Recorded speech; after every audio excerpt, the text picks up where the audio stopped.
everybody, here is 107. So we have, how much money does Madison need to buy 8 softballs? Okay, she wants softballs. They're $9.95 for each one. So what you do, you multiply $9.95 times 8. 8, let me change colors. So we know that 8 times 5 would give you 40. 8 times 8 is 64. 8 times 9 is 72. Plus 4 would be 76. 8 times 8 is 64. 72. Then add the 7. That would be 79. Yep, I'll be right there. So that would be 79.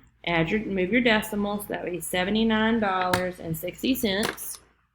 For your properties here, you can see that you're distributing the 89 between the 7.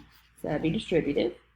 Which fraction is less than 1? Well, all of these numerators are larger. The only one that is less would be 8/9 because 8 is less than 9.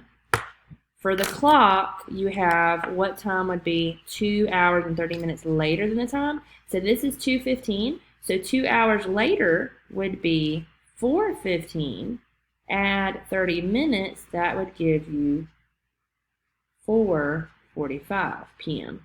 So that would be, well, we don't know if it's a.m. or p.m., but the answer would be A.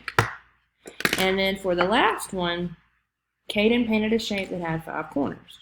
What shape could it have been? 5 corners, 5 sides would have to be a pentagon. Pent means 5, okay? All right, guys, check yours.